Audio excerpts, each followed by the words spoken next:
এত আলোচনা সমালোচনার ডামাডোলের মধ্যেও একটা গুড নিউজ, আরও বেশ কিছু স্টার বিদেশি প্লেয়ার বিপিএলে আসার সম্ভাবনা জেগেছে। যে নামগুলো দেখতে পাচ্ছেন, ডেভিড ওয়ার্নার, তিনি 2018-19 মৌসুমে বিপিএলে খেলেছিলেন। সুনীল নারায়ণ, তিনি বিপিএলে 6 বার খেলেছেন এর আগে।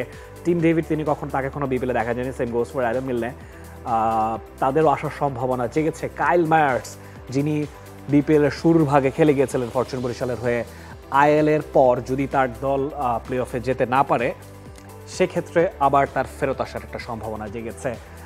নিশ্চয়ই এটা ইন্টারেস্টিং যে দুই মেরুর ব্যাপার, যে একদিকে আসলে বিদেশি প্লেয়ারদের পেমেন্ট নিয়ে এত জল্পনা কল্পনা, অন্যদিকে এই যে টিম ডেভিডের মতো স্টার প্লেয়ার, 160-এর উপর তার টি-20 স্ট্রাইক রেট। ডেভিড ওয়ার্নারকে আমরা সবাই জানি এক্সপ্লোসিভ ব্যাটিং তিনি করে থাকেন। ব্যাপারটা নিশ্চয়ই এক্সাইটিং। রাফি, রংপুর আর বরিশালের প্লেয়ারগুলোর নামই আপনি বললেন, তবে বাকি দলগুলো আমরা সবসময় দেখি যে কোয়ালিফায়ার বা ফাইনালের জন্য সব দলই দু একটা চমক বা বড় নাম আনেন। তো এবারও এমন কিছু হতে যাবে। চট্টগ্রামের সঙ্গে কথা হয়েছে, তারাও বিনুরা খুব সম্ভবত আবার আসবেন, খেলবেনও। তো আর তারা যদি কোয়ালিফায়ার নিশ্চিত করে বা ফাইনালটা পর্যন্ত যেতে পারে, নিশ্চয়ই তারাও বড় নামের দিকে যাবে, এমনই খবর। আর আপনি বলছিলেন যে ডেভিড ওয়ার্নার আসবেন কিনা সেটা নিয়ে একটা যদিও তার সম্প্রতি তিনি বিগ ব্যাশের ফাইনালটা খেলবেন আজকে সম্ভবত বিগ ব্যাশের ফাইনাল।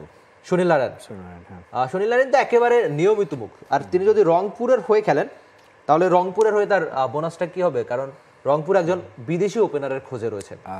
যেহেতু অ্যালেক্স সেল চলে গেছে, আর সৌম্য ভালো টাচে ওই অর্থে নাই, কিন্তু সুনীল নারায়ণ নিয়ে তারা ওপেনিংটাও করাতে পারবে, যেটা তাদের জন্য সবচেয়ে বড় পাওয়া।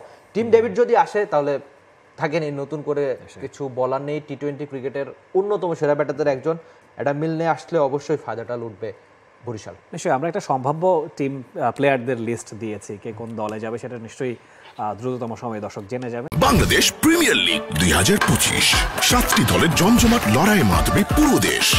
দেখতে চোখ রাখুন টি স্পোর্টস নেটওয়ার্কে।